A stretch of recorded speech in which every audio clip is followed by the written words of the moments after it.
अस्सलाम वालेकुम students, welcome to CBEL concept based education learning YouTube channel. मैं हमाद अहमद आपका ट्यूटर। आज के इस लेक्चर में, आज की इस वीडियो में हम बात करेंगे बीकॉम पार्ट 2 की और इसका सब्जेक्ट है कॉस्ट अकाउंटिंग। स्टूडेंट्स, आपको पता है हमने कॉस्ट अकाउंटिंग का chapter number 8 which is material costing and accounting हमने शुरू किया हुआ है। आज हम ना उसके टॉपिक जो हम स्टार्ट किए हुए थे स्पॉइल्ड एंड डिफेक्टिव प्रोडक्शन का, उसका हम क्वेश्चन नंबर 18 करेंगे। स्टूडेंट्स, ये क्वेश्चन ना स्पॉइल्ड प्रोडक्शन के रिलेटेड है और आप स्टूडेंट्स को ये पता होना चाहिए कि स्पॉइल्ड प्रोडक्शन क्या होती है। ये मैंने इंट्रोडक्टरी वीडियो में भी आपसे मैंने शेयर की थी। अगर कोई ना कोई आपको चीज नहीं आ रही फिर भी मैं इस वीडियो में आपसे वो शेयर कर लूंगा। तो स्टूडेंट्स, ये क्वेश्चन आपसे कंप्लीट सोल्व करना और वीडियो के एंड पे आप स्टूडेंट्स ने इस क्वेश्चन को नोट डाउन भी कर लेना है। मैं वीडियो को पॉज कर दूंगा।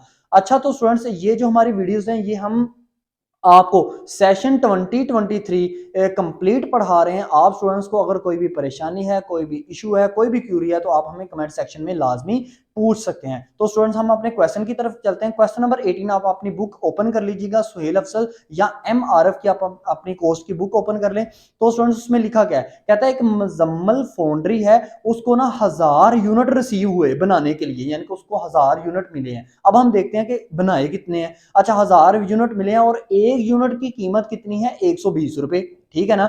अब उसने आगे आपको ये इन्फॉर्मेशन नहीं दी कि आपने कितने बनाए हैं, तो इसका मतलब है जितने रिसीव हुए हैं आपने उतने ही बनाए हैं। ठीक है। अगर इन्फॉर्मेशन ये ना दी हो कि कितने जितने मिले हैं क्या उतने ही बनाए हैं, तो आपने यही अज्यूम करना है कि जितने मुझे मिले हैं, जितने हमें रिसीव किए हैं, हमने उतने ही बनाए हैं। तो मुजम्मल फाउंड्री को 1000 यूनिट रिसीव हुए तो उसने 1000 ही बनाए हैं। अच्छा, इन 1000 यूनिट को की पर यूनिट कॉस्ट कितनी है? वो है 120 रुपए। अब इसके लिए मटेरियल लगाया है 50,000 रुपए का। इसके लिए लेबर लगाई है उसने कितनी? लेबर इसने लगाई है 15,000 रुपए की। और जो FOH लगाया वो डायरेक्ट लेबर का कितना लेना है? 66/2 ये हमने परसेंटेज लेनी है किसकी? डायरेक्ट लेबर की FOH निकालने के लिए। और लास्ट वीडियोस में हमें क्या बताया करता था? या 25% बताया करता था, या हमें 50% या 75%। तो इस दफा ना उसने थोड़ी सी परसेंटेज को चेंज किया। ये कैसे सोल्व करना है मैंने आपको बताता हूँ। ठीक है ना। अच्छा, फिर क्या हुआ? जो कंपनी ने जब ये 1000 यूनिट प्रिपेयर कर लिया ना, तो इंस्पेक्शन करने वाला ना बंदा आया। उसने कहा कि 1000 में से तो 60 यूनिट ऐसे हैं जो कि बिल्कुल खराब हैं। ये तो बेच नहीं हम सकते अपने कस्टमर को। तो क्या हुआ? तो हुआ ये कि उन्होंने ना 60 यूनिट को बेकार कर दिया, साइड पे कर दिया और उसको ना बेच दिया स्क्रैप वैल्यू पर। जब भी चीज स्क्रैप वैल्यू पर बेच दी जाए ना, तो याद रखिएगा ये क्वेश्चन आपका स्पॉइल्ड प्रोडक्शन से लिंक करता है। मैंने आपको बताया भी था। ठीक है ना। स्पॉइल्ड चीजें ऐसी चीजें होती हैं जो कि दोबारा जिनके ऊपर हम मटेरियल, लेबर और FOH दोबारा से हम नहीं एडिशनल लगा सकते। सो इन चीजों को हमें स्क्रैप के भाव यानी कि कबाड़िए के भाव हमें सेल आउट करना पड़ेगा। तो उसने क्या किया? उसने इन चीजों को जो 60 यूनिट थे खराब हो चुके, 40 रुपए का एक यूनिट उसने कबाड़िए के भाव उसने बेच दिया। तो क्वेश्चन को कैसे सोल्व करना है? क्वेश्चन को सोल्व करने का तरीका बताता हूं। आपको पता है ये क्वेश्चन जब भी सोल्व होगा तो नीचे आपको बताया जाएगा कि चार्ट टू जॉब करो, या चार्ट टू इंटायर प्रोडक्शन करो, या चार्ट टू FOH करो। तो आपने क्या करना है? पेपर के सेंटर के ऊपर, पेपर के सेंटर में आपने लाइन लगानी है चार्ट टू जॉब और दूसरी तरफ चार्ट टू FOH। आपको कुछ भी पूछे, चार्ट टू ऑर्डर पूछ ले या इस तरफ आपको पूछे चार्ट टू प्रोडक्शन, तो आपने सिर्फ यही लिखना है चार्ट टू जॉब या चार्ट टू ऑर्डर। हाँ, चार्ट टू जॉब या चार्ट टू FOH। यहाँ पे चार्ट टू जॉब की जगह चार्ट टू ऑर्डर भी लिख सकते हैं। यहाँ पे चार्ज टू FOH की जगह चार्ज टू इंटायर प्रोडक्शन भी लिख सकते हैं। ठीक है। तो हम पहली एंट्री की बात करते हैं। तो पहली एंट्री स्पॉइल्ड प्रोडक्शन का, इसका मतलब ये क्वेश्चन हमारा स्पॉइल्ड प्रोडक्शन का, डिफेक्टिव प्रोडक्शन का नहीं है, क्योंकि इसमें हमें additional labour, additional material, additional FOH उसने लगाने को नहीं बोला। तो आपने यहां से अंडरस्टैंड कर लेना है कि ये क्वेश्चन हमारा किससे लिंक करता है? स्पॉइल प्रोडक्शन से। क्वेश्चन में वो आपको ऐसे नहीं बताएगा कि भाई ये क्वेश्चन आपका डिफेक्टिव का है और ये क्वेश्चन आपका स्पॉइल का, नहीं, आपने खुद से अज्यूम करना है। ठीक है ना। तो मैंने आपको दोनों में फर्क करना बता दिया। पहली एंट्री बिल्कुल सेम स्पॉइल प्रोडक्शन में भी वही होगी। ये मैंने इंट्रोडक्टरी वीडियो में भी आपसे शेयर किया था। तो पहली एंट्री क्या है? Work in process material. देखिए मैंने शॉर्ट वर्ड यूज किए, आपने पूरा लिखना है वर्क इन प्रोसेस मटेरियल, क्योंकि व्हाइट बोर्ड के ऊपर इतना ज्यादा नहीं लिखा जा सकता। Work in process material debit, work in process labour debit, work in process FOH debit, to material, to payroll, to applied FOH, ये तीनों क्रेडिट करेंगे। वर्क इन प्रोसेस मटेरियल कितने का डेबिट? 50,000 रुपए का। वर्क इन प्रोसेस लेबर कितने का debit? ये 15,000 रुपए का। वर्क इन प्रोसेस FOH ये कितने का डेबिट? ये मैंने 10,000 रुपए का डेबिट किया। कैसे? देखिए आपने क्या करना है, डायरेक्ट लेबर का कितना लेना? 66/2। तो सबसे पहले कैलकुलेटर ओपन कर लीजिएगा। कैलकुलेटर के ऊपर आपने सबसे पहले 66 को मल्टीप्लाई करना है 3 के ऊपर। तो 3 से मल्टीप्लाई करेंगे तो 198 आएगा। प्लस कर देना उसमें 2, प्लस 2 करेंगे तो 200 को 3 पे डिवाइड करेंगे ना तो स्टूडेंट्स आपके पास क्या आएगा 66.666। तो आपने पॉइंट के बाद 4 डिजिट्स अगर देखें, चौथा डिजिट जो है 5 या 5 से बड़ा है ना तो वो पीछे वाले में एक ऐड कर दे, मतलब आपने क्या परसेंटेज बना लेनी है 66.67%। अब 15,000 रुपए की अमाउंट लिखें अपने कैलकुलेटर के ऊपर और आगे प्रेस करें, मल्टीप्लाई करें 66.67 डिवाइड कर दें 100 के ऊपर, तो आपके पास जो आंसर आएगा ना कैलकुलेटर के ऊपर वो आएगा 9,900 आएगा पॉइंट से पहले, ठीक है ना, यानी कि 9,999 रुपए 0.999 आगे आएगा तो उसको 10,000 रुपए बना लीजिएगा। इस तरह आपका ये 10,000 रुपया आया है। अब दूसरी एंट्री चार्ट टू एफओएच के अंदर बिल्कुल सेम है, work in process material, work in process labour, work in process FOH to material payroll और अप्लाइड एफओएच, ये तीनों क्रेडिट, वो ऊपर वाले तीनों डेबिट, और अमाउंट कितनी है 50,000, उसके बाद है 15,000, फिर 10,000, फिर 50,000, 15,000, 10,000, तीनों क्रेडिट। ओके स्टूडेंट्स, इसकी नरेशन आप लिख देंगे initial cost charged to job, यहां पे लिख देंगे initial cost charged to FOH, मैंने नहीं लिखी, आपने नरेशन लाजमी लिखनी है, पेपर में ये रिक्वायर होती है, ठीक है ना। अब हम बात करते हैं सेकंड एंट्री की। तो सेकंड एंट्री में क्योंकि एडिशनल काम नहीं हुआ, इसका मतलब है ये हमारा डिफेक्टिव प्रोडक्शन से लिंक नहीं करता क्वेश्चन, तो सेकंड एंट्री इसकी क्या होगी, क्योंकि ये स्पॉइल, अब क्या हुआ 60 यूनिट खराब हो गया ना, तो आपने सीधा सा स्पॉइल्ड की एंट्री कर देनी है। अब स्पॉइल्ड की एंट्री चार्ट टू जॉब में क्या होगी, चार्ट टू एफओएच में क्या होगी, इसकी बात मैं आपको बताता हूँ। चार्ट टू जॉब का ये मतलब है कि किसी एक खास कस्टमर ने ऑर्डर दिया था, चार्ट टू एफओएच का मतलब ये होता है कि ये तमाम चीजें बन रही हैं, ठीक है ना, तमाम, कोई एक खास ऑर्डर नहीं आपके पास आया, ठीक है ना। अब देखो स्पॉइल्ड प्रोडक्शन करोगे आप डेबिट, स्पॉइल्ड गुड्स भी लिख सकते हैं, spoiled goods account debit to work in process material credit, work in process labour credit, work in process FOH, ये तीनों क्रेडिट करोगे, लेकिन अमाउंट लिखने का फन है यहाँ पे। अब एक बात को अंडरस्टैंड कीजिएगा, मुझे बात बताएं कितने यूनिट ऐसे हैं जो स्पॉइल्ड हो गए हैं, 60, एक यूनिट कितने का बिकेगा 40 रुपए का, 60 ज़रब 40 करेंगे तो आपके पास 2400 रुपया आएगा, तो इसका मतलब है स्पॉइल्ड गुड के आगे आप लिख दोगे कितना 2400 रुपया लिख दोगे। अब क्रेडिट में भी इन तीनों अमाउंट को जमा करके 2400 हो जाना चाहिए, यानी कि work in process material, work in process labour और वर्क इन प्रोसेस एफओएच की मैं बात कर रहा हूं। तो यहां पे आप कैसे कैलकुलेशन करोगे, देखो वर्क इन प्रोसेस मटेरियल कितने का 50,000, वर्क इन प्रोसेस लेबर कितने का 15,000, वर्क इन प्रोसेस एफओएच कितने का 10,000, तो तीनों में कितने जीरो ऐसे हैं जो कॉमन है, 3 जीरो तीनों में कॉमन आ रहे हैं, ठीक है ना। 50,000 में भी 50,000 में 4 जीरो हैं, 3 कॉमन आ रहे हैं, 15,000 में 3 जीरो हैं, और 10,000 में भी 4 जीरो हैं, इसका मतलब 3 तीनों में जीरो कॉमन आ रहे हैं, वो जीरो को तीनों जीरो को कैंसिल करते हैं, ठीक है। पीछे क्या बचता है 50, 15, 10, तीनों को जमा करें, 50 जमा 15 जमा 10 करेंगे 75 आएगा, इसका मतलब है टोटल अमाउंट आपके पास इतनी आ गई 75, ठीक है। अब क्या करें, वर्क इन प्रोसेस मटेरियल में आप करो 50 तकसीम 75 मल्टीप्लाई कर दो ये 2400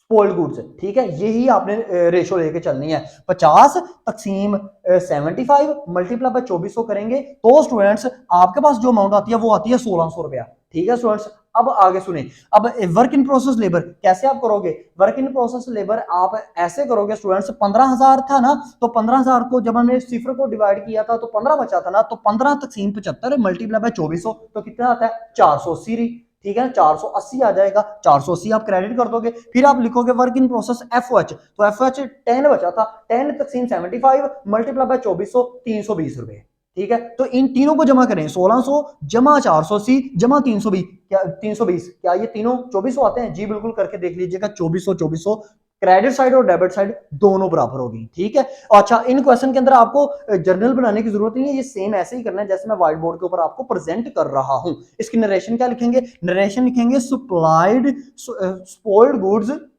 चार्ट टू जॉब, ठीक है। अब चार्ट टू एफओएच की बात करते हैं, तो चार्ट टू एफओएच स्टूडेंट्स आप कैसे करोगे, देखो चार्ट टू एफओएच में ना थोड़ी सी एंट्री चेंज होगी स्पॉइल्ड की, कैसे, पहले आप लिखोगे spoiled good account debit, FOH control account भी डेबिट लिखोगे, ठीक है ना। याद है चार्ट टू एफओएच में जब हम डिफेक्टिव प्रोडक्शन करते थे वहां पर भी हम चार्ट टू एफओएच में जो सेकंड एंट्री करते थे उसमें एफओएच कंट्रोल अकाउंट आता था, ठीक है ना। अच्छा, अब क्रेडिट क्या करोगे, क्रेडिट करोगे मटेरियल पेरोल वगैरह नहीं क्रेडिट करोगे, work in process material, work in process labour, work in process FOH, ये जो क्रेडिट की थी ना यहाँ पे तीनों चीजें वही सेम चीजें यहाँ पे क्रेडिट करेंगे, लेकिन सिर्फ क्या डेबिट में एक अजाफी अकाउंट आ रहा है, वो क्या है एफओएच कंट्रोल अकाउंट। अब स्पॉइल्ड गुड कितने की है, वही 60 की 60 चीजें खराब हो गई थी 1000 में से एक चीज को हमने बेचना है स्क्रैप के भाव 40 रुपए के,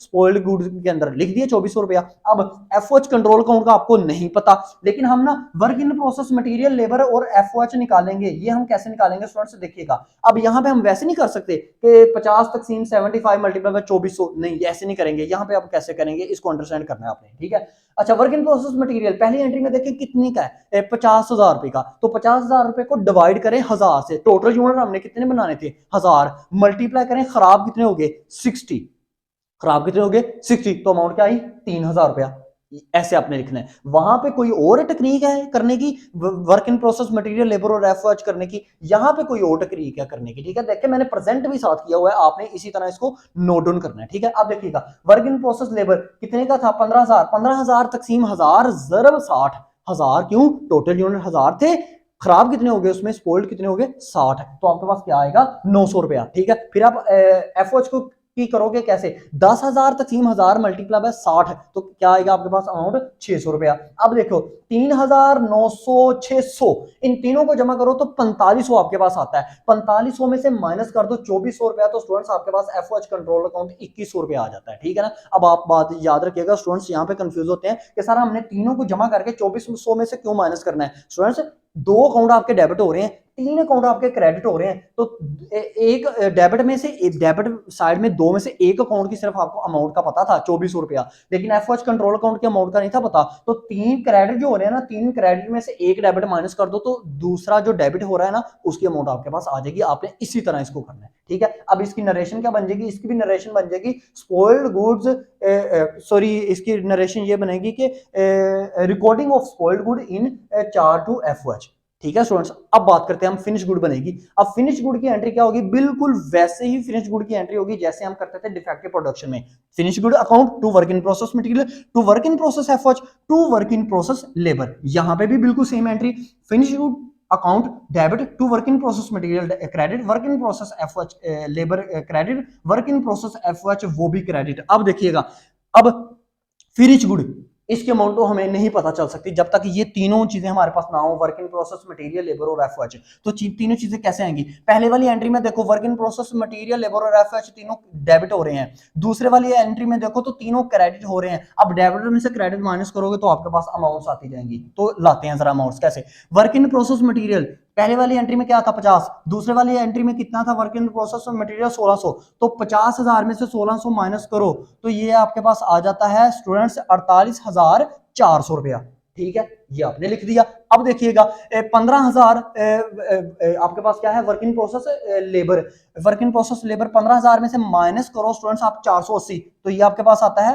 ये आपके पास आएगा 14,520 रुपए, ठीक है, ये क्रेडिट कर दोगे आप। अब देखिएगा वर्क इन प्रोसेस एफओएच कैसे निकालना है हमने, 10,000 में से माइनस करो 320 रुपए, 10,000 में से माइनस करना है 320 रुपए, तो 9,680 रुपए आपके पास आ जाएगा। इन तीनों को जमा करोगे ना, तीनों को जमा करोगे तो आपके पास जो फिनिश गुड बनेगी ना वो बनेगी 72,600 रुपए, यानी कि 72,600 की आपके पास फिनिश गुड बनेगी। और रिकॉर्डिंग में नरेशन आप लिख दोगे रिकॉर्डिंग ऑफ फिनिश गुड। अब यहाँ की बात करते हैं किसमें, चार्ट टू एफओएच में। तो चार्ट टू एफओएच में भी सेम एंट्री है, finish good account to work in process material credit, work in process labour credit, work in process FOH credit. अब वर्क इन प्रोसेस मटेरियल देखते हैं, पहली वाली एंट्री में मटेरियल कितने का है 50,000, दूसरे वाली एंट्री में मटेरियल कितने का है 3,000 क्रेडिट हो रहा है, 50,000 में से 3,000 निकालो 47,000 रुपया मैंने लिख दिया। ओके स्टूडेंट्स, अब देखिएगा वर्क इन प्रोसेस लेबर पहले वाली एंट्री में कितना है 15,000, दूसरे वाली एंट्री में कितना है 900,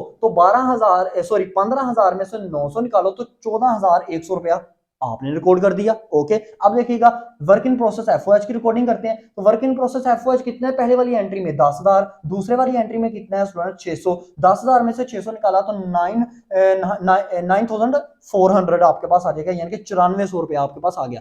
तीनों को जमा करें आप तो आपके पास फिनिश गुड बनेगी 70,500, यानी कि 70,500 की आपके पास फिनिश गुड बन गई। यहाँ पे फिनिश गुड ज्यादा बनी चार्ट टू जॉब में, चार्ट टू एफओएच में फिनिश गुड कम बनी, कम अमाउंट की फिनिश गुड बनी, ठीक है ना।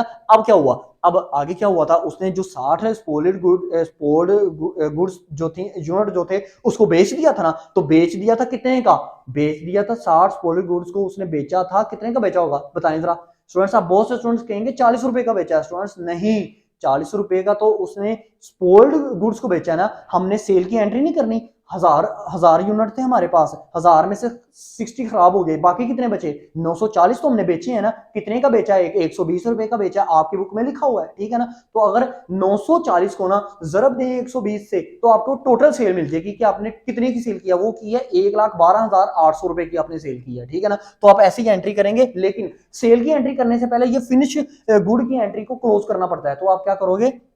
Cost of good sold account debit to finish good account credit, कितने का?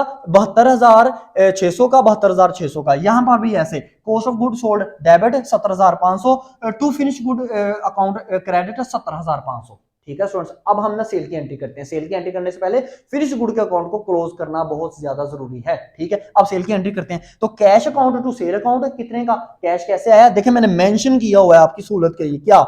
940। तो इतने बचे हैं ना, क्योंकि 60 खराब हो गए ना स्टूडेंट्स, पीछे 940 बचते हैं। तो 940 मल्टीप्लाई कर दें आप इसको 120 से, सॉरी, तो आपके पास आ जाएगा 1,12,800 रुपया। 1,12,800 रुपया मैंने लिख दिया। यहाँ पे भी ऐसे cash account to sale account 1,12,800, 1,12,800। अब स्टूडेंट्स देखिए एक और चीज को अंडरस्टैंड करें, ये जो स्पॉइल्ड गुड्स है इनको भी तो हमने बेचा था ना 2400 के, जो 60 हो गए थे स्पॉइल्ड और 40 रुपए का एक बेचा, तो उनको बेच के भी तो पैसे आए हैं ना हमारे पास। तो हम क्या एंट्री पास करेंगे? Cash account to spoiled good account credit. वहां पे देखो स्पॉइल्ड गुड अकाउंट जो है वो डेबिट हो रहा है, यहाँ पे क्रेडिट करेंगे उसको क्लोज करने के लिए, ठीक है ना। वैसे भी अगर हम ना किसी भी खराब की हुई चीज को बेच देना तो कैश हमारे पास आता है, चाहे थोड़ा ही आए। तो कैश अकाउंट, जब कैश हमेशा आए तो एसेट बढ़े तो डेबिट होता है, ठीक है ना। तो cash account to spoiled good account credit कितने का? 2400। यहाँ पे भी cash account to spoiled good account credit कितने का? 2400 से। और साथ में मैंने मेंशन किया कि स्पॉइल्ड गुड कैसे आया, 60 मल्टीप्लाई मैंने किया 40 से, तो मेरे पास 2400 रुपए आ गया। अब उसने बी पार्ट में क्या पूछा? आप ये ए पार्ट आपका क्लियर हो गया। बी पार्ट में उसने ये आपके क्वेश्चन में पूछा हुआ है कि मुझे ये बताओ कि मुझे पर यूनिट कॉस्ट कितनी पड़ी है, कि एक यूनिट जो है ना मुझे कितने का पड़ा है। यानी कि 940 हमने टोटल यूनिट बनाए हैं, क्योंकि 60 तो हमारे खराब हो गए थे। तो 60 हमारे खराब हो गए, खराब की बात नहीं है, खराब की बात नहीं अब हम करेंगे। यानी कि 940 जो हमने बेचे हैं ना 1,12,800 के, ये हमें एक यूनिट कितने का पड़ा है, ठीक है। तो हम कैसे करेंगे? ये देखो, ये मैंने ना यहाँ पे मेंशन किया, आप ना अलहदा से कर देना, ठीक है ना। मैंने फिनिश गुड के साथ ही मेंशन किया। अब देखिए कैसे कॉस्ट ऑफ पर यूनिट, कैसे फिनिश गुड कितने की थी? फिनिश गुड 4 टू जॉब में, जॉब के अंदर थी 72,600। 72,600 को डिवाइड करें 940 के ऊपर, तो आपके पास क्या आता है? 77.23, ठीक है स्टूडेंट्स। ओके, कैसे करना है दोबारा से सुन लीजिएगा। ये मैं पर यूनिट कॉस्ट निकाल रहा हूं कि मुझे एक यूनिट बनाने के ऊपर मेरा कितना खर्चा लगा है, ठीक है ना। तो मैं 1000 से डिवाइड नहीं कर सकता। बहुत से स्टूडेंट्स 1000 से डिवाइड करने बैठ जाते हैं, 60 तो खराब हो गए हैं, उनके ऊपर आपकी क्या कॉस्ट पड़ी है? उनको क्या आपने बनाया? नहीं बनाया, वो तो खराब हो गए हैं, ठीक है ना। उनकी तो आपने पैसे ले लिए हैं, चाहे थोड़े से लिए हैं, कबाड़ी के भाव चाहे लिए हैं। तो यहाँ पे हम कैसे करेंगे? चार्ज टू एफओएच के अंदर आप कैसे करोगे? फिनिश गुड अकाउंट के अंदर आप देखो तीसरी एंट्री के अंदर अगर आप गौर से देखें ना, तो मैंने किया 70,500, डिवाइड किया उसको कितने से? मैंने 940 से डिवाइड किया, तो मेरे पास 75 का एक यूनिट पड़ा है। टोटल मैंने 940 बनाए हैं, 75 का एक पड़ा है। अगर आप 940 को 75 से मल्टीप्लाई कर दो ना, तो आपके पास 70,500 ही आता है। यहाँ पे 940 को अगर आप 77.23 से मल्टीप्लाई कर दो ना, तो आपके पास 72,600 ही आता है। ये था स्टूडेंट्स आपका क्वेश्चन नंबर 8.18 स्पॉइल्ड प्रोडक्शन के रिलेटेड था। आई होप सो आपको ये वीडियो अच्छी लगी होगी। अब मैं वीडियो को पॉज कर देता हूं, आपने इसी क्वेश्चन को इसी तरह उतारना है, आपको किसी सॉल्यूशन की बुक से देखने की जरूरत नहीं है। और ये हमारा सेशन 2023 चल रहा है। आप ज्यादा से ज्यादा अपने फ्रेंड्स में इस चैनल को शेयर करें, ताकि स्टूडेंट्स आपकी तरह वो भी कंसेप्चुअल जो एजुकेशन है ना उसको गेन कर पाए। और जब हम पेपर देंगे अपने ये बीकॉम पार्ट 2 के एनुअल एग्जाम देंगे, तब मैं एनुअल एग्जाम की पेपर प्रिपरेशन भी आपको करवाऊंगा। अब तक इतना ही, अपना ख्याल रखें, अपने इस यूट्यूब चैनल का भी। अल्लाह हाफिज।